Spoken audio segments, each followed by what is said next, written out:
Hi friends, welcome to Pavan's stories. నేను మీ Pawan Kumar పెంటు. Friday ఫిల్మ్కి స్వాగతం. ఈరోజు కథ కుటుంబస్థాన్. ఇది చక్కని మిడిల్ క్లాస్కు సంబంధించినటువంటి ఒక సినిమా. డబ్బు మన జీవితంలో ఎంత ప్రాధాన్యత కలిగి ఉంటుందో దర్శకుడు చిన్నగా చక్కగా చెప్పేశాడు. డబ్బు ఉన్నప్పుడు ఒక మనిషిని ఎలా చూస్తాం, డబ్బు లేనప్పుడు ఒక మనిషిని ఎలా చూస్తామంటూ భలే గమ్మత్తుగా సాగుతుంది ఈ కథనం.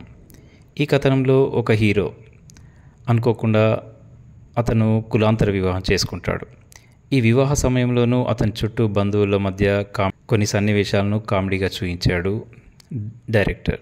ఇక ఇంట్లో ఒక్కొక్కరు ఒక్కో రకమైనటువంటి పాత్ర.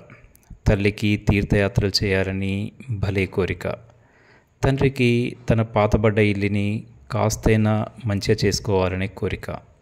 ఇటు భార్యకి పై ఎగ్జామ్స్కి చదివించాల్సిన బాధ్యత. ఇవన్నిటిని నెట్టుకొస్తూ ఉంటాడు మన హీరో. అయితే అనుకోకుండా వాళ్ళ ఆఫీస్లో ఒక కస్టమర్తో చేసిన ఒక చిన్న మిస్టేక్ వల్ల అతని క్షమాపణ చెప్పమంటాడు బాస్. చేయని తప్పుకు క్షమాపణ చెప్పను అంటూ ఉద్యోగం వదిలేస్తాడు మన హీరో. ఇక అక్కడి నుంచి అతనికి సమస్యలు మొదలవుతాయి. ఇంట్లో వాళ్ళ కోరికలు తీర్చడానికి ఆన్లైన్లో వడ్డీ తీసుకుంటాడు. ఇక దాన్ని తీర్చడానికి నానా తంటాలు పడుతూ ఉంటాడు. ఒక గ్యాంగ్తో కలుస్తాడు. ఒకసారి వాళ్ళతో కాస్త ఈ ఆన్లైన్ వడ్డీ నుంచి కాస్త తప్పించుకుంటాడు. ఇక ఈ హీరోకి ఒక బావ క్యారెక్టర్ ఉంటుంది. ఎప్పుడు బామర్దుని చిన్నచూపు చూడడం సాధారణమే కదా. ఈ బావ కూడా అలాంటి క్యారెక్టరే. ఎప్పుడు బామర్దిని తనతో పాటు పోల్చుకుంటూ ఉంటాడు. నువ్వు చిన్నవాడివిరా, నీ జీతం తక్కువ, ఈ అబ్బే ఇదే కొన్నావా అంటూ చిన్నగా నవ్వుతూ వెక్కిరిస్తూ ఉంటాడు. బావను గెలవాలని ఈ బామర్ది అనేక సార్లు ప్రయత్నాలు చేస్తాడు, కానీ ఎక్కడా గెలవలేడు.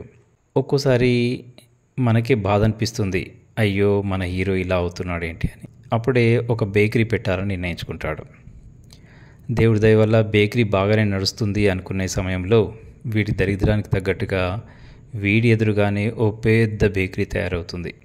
ఆ బేకరీ షాప్కు జనాలంది వెళ్ళడం వల్ల ఈ బేకరీని ప్రమోట్ చేయడానికి చాలా అప్పులు కూడా చేస్తాడు.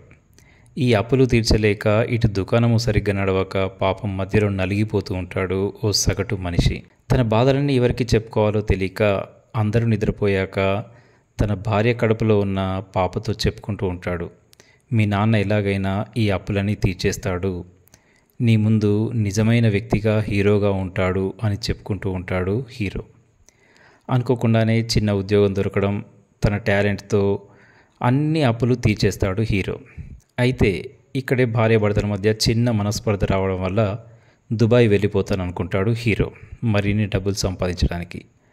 అప్పుడు అందరూ వచ్చి అడుగుతారు, నువ్వు ఇక్కడే ఉండాలిరా, నువ్వు మాతోనే ఉండాలని. అప్పుడు అంటాడు హీరో, మీరందరూ కోరుకునేది నన్నా లేక నా జేబులోని డబ్బునా? నా జేబులో డబ్బు లేనప్పుడు మీరందరూ ఎలా వ్యవహరించారో నాకు తెలుసు. డబ్బు ఉంటేనే నాకు విలువ, డబ్బు లేకపోతే నా శరీరం, నా మనసు, నా ఆత్మ అన్నీ పీల్చేసినటువంటి పిప్పి లాంటివి అంటూ తన ఆవేశాన్ని బయటకు వెళ్ళగక్కుతాడు. అదే సమయంలో వాళ్ళ బావకు కూడా చైనాకు వెళ్ళే ఆఫర్ను వాళ్ళ బాస్ వేరే వ్యక్తికి ఇవ్వడం వల్ల కాస్త కోప్పడతాడు. ఆ కోపంలో బాస్ కూడా క్షమాపణ చెప్పమంటాడు. క్షమాపణ చెప్పి ఇక్కడ ఉండలేను, మరింత దిగజారలేను అంటూ వాళ్ళ బావ కూడా ఉద్యోగాన్ని వదిలేసి వస్తాడు. ఆ సమయంలో ఈ బామర్దికి చెప్తాడు, నిజమేరా, డబ్బు ముఖ్యమే కాదు, మన ఆత్మాభిమానమే ముఖ్యం అంటాడు కూడా ఆ బావ. అప్పుడు హీరో ఒప్పుకోడు. లేదు బావ, మీరు పాతగా ఉన్నప్పుడు చెప్పిందే కరెక్ట్, డబ్బే మనల్ని నడిపిస్తుంది, డబ్బే ముఖ్యం అంటాడు. అదే సమయంలో హీరోయిన్కి పురిటి నొప్పులు రావడం, వాళ్ళంతా ఒక జీబ్లో ఆసుపత్రికి వెళ్ళడం జరుగుతుంది. ఇక్కడ మాత్రం హాస్యాన్ని బాగా పండించాడు దర్శకుడు. కథలోని మొత్తం కథనాన్నంతా ఒకే చోట 10 నిమిషాల్లో ఎవరి యొక్క ఉద్దేశం ఏంటో అవన్నీ బయట కక్కిచ్చేసేస్తాడు. డబ్బు అనేది మన జీవితంలో ఎంత అవసరం, డబ్బు లేకుంటే మనిషి యొక్క విలువ ఏంటి అనేది కళ్ళకు కట్టినట్టుగా చూపిస్తుంది ఈ సినిమా. ఉద్యోగం ఉన్న ఒక మనిషి సడన్గా ఉద్యోగాన్ని కోల్పోతే ఇంట్లో వాళ్ళు అతన్ని ఎలా చూస్తారు అన్నది ఈ సినిమాలోని ముఖ్య అంశం.